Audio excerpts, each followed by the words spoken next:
Kalal, Yahweh Hashem Yahushai, Salakia, Kal Halalium La, Yahweh Hashem Yahushai, Hashem Kodash, Dablanas to the apostles of Spirit and Stone, and Shalom to the Akim, pushing this word in sincerity and truth, to the sister Akim and Akwat, who, call upon the name of Yahweh Hashem Yahushai, outside the camps, Shalom to you as well, and much peace, love, and blessings to the elect of Israel. Alright.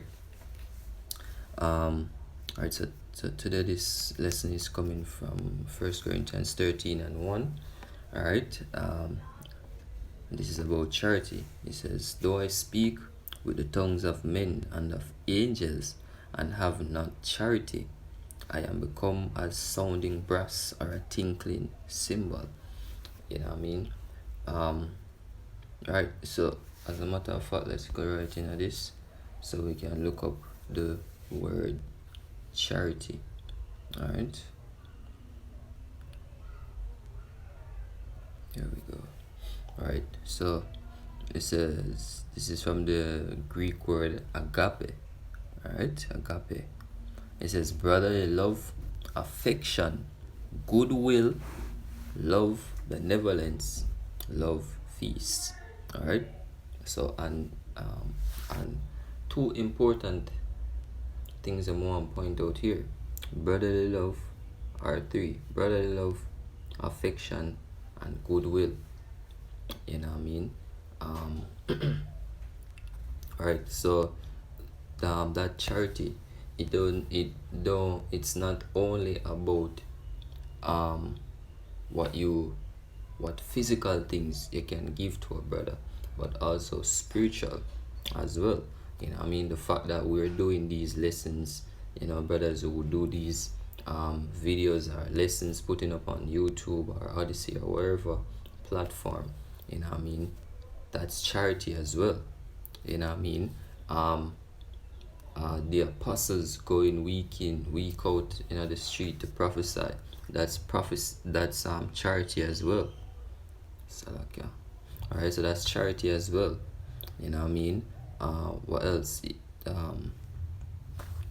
We actually, whenever we pick up our scriptures or pick up our Bibles to teach somebody, to teach a new brother, that's prophecy. Keep saying prophecy. That is charity as well. You know what I mean?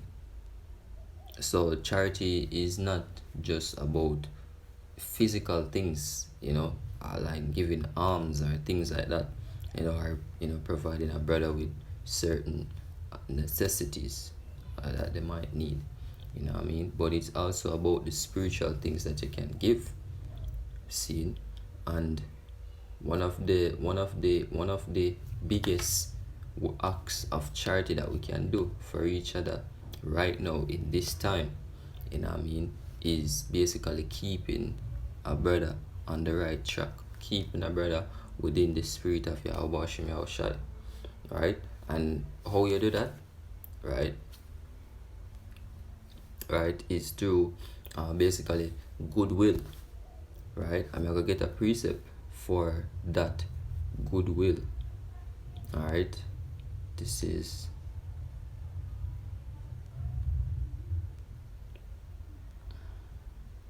see if we can make this as quick as possible.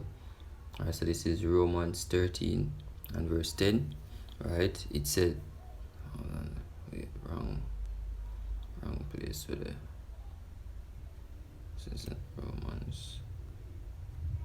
Romans 13 and verse 10. There we go. Right, here we go. Right, it says, love worketh no ill to his neighbor, therefore love is the fulfilling of the law. Right, so not that the law save you, but we can't sit by and watch a brother go off. You know what I mean? That's not right. That's not scriptural. You see me? As a matter of fact, remember the law will say, if a man or anybody try to entice you for commit idolatry, for worship other gods, right? Your hand should be the first upon him. You know what I mean? To slap some sense into them, yo. Seeing? So it's basically the same thing. Love work it no ill to his neighbor, yo. Right? Once you see a brother go off, is it me? You should be the one to take it upon yourself. Seeing? For straighten up a brother and for bring a brother back onto the right track. Right? And yes, even though the scripture does say, let every man work out his own salvation with fear and trembling, but it also says that we should bear one another's burdens, yo. You see me? And the things that we face daily, right? These are burdens unto us. Them things are burden unto brothers, yo, right? Especially when brothers who live within certain environments, you know what I mean? Especially if he's a young brother as well. You see me?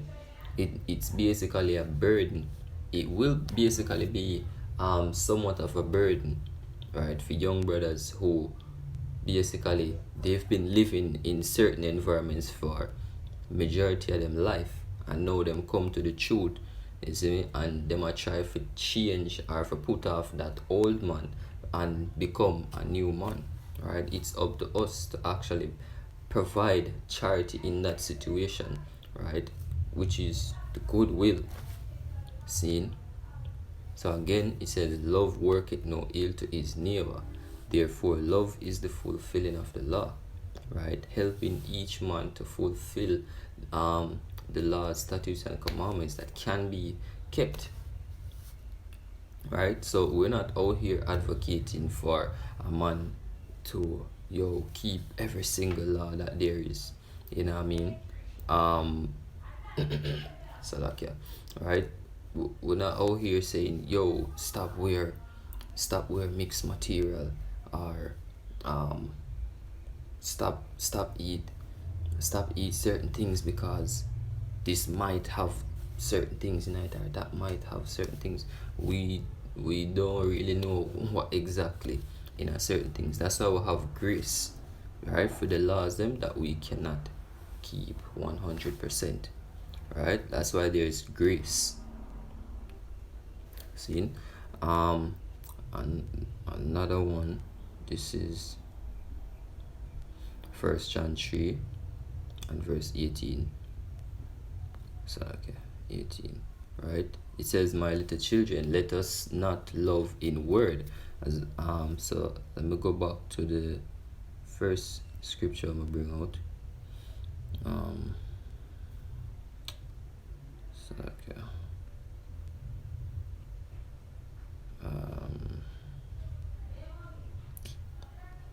Sometimes I don't know if we get back to this thing, you know.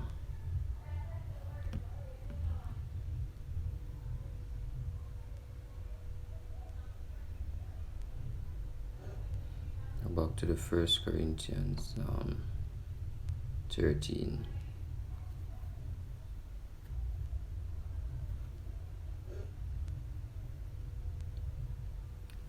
Alright, it says, though I speak with the tongues of men, Salakia, and of angels, and have not charity, I am become as sounding brass or a tinkling cymbal.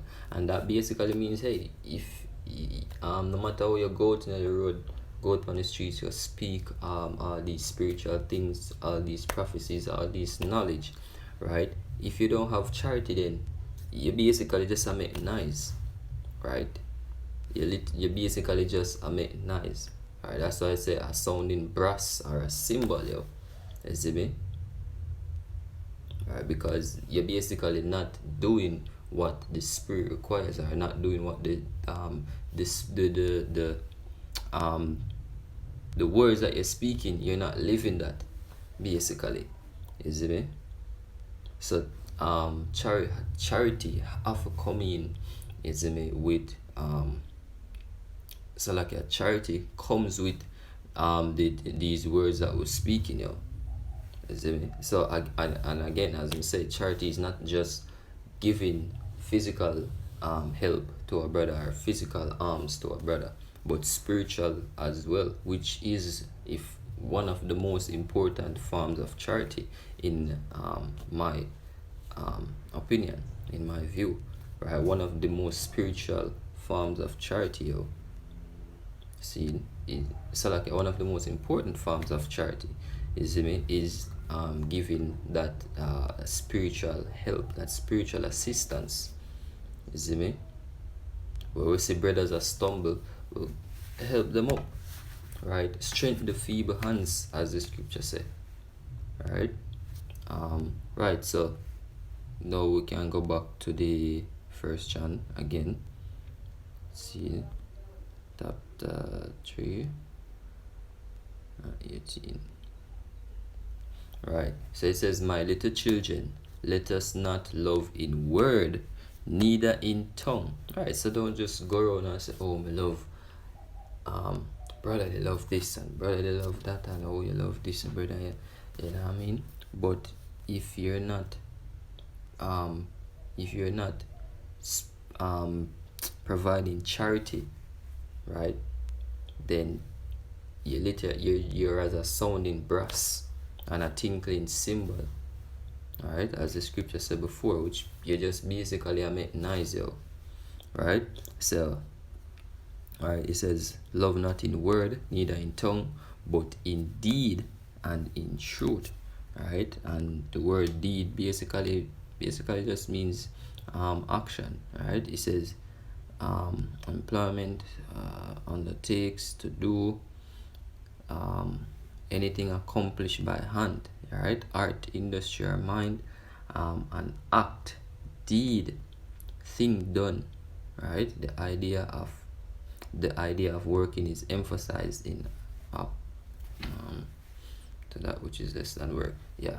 But yeah, the point is, an act, you know what I mean?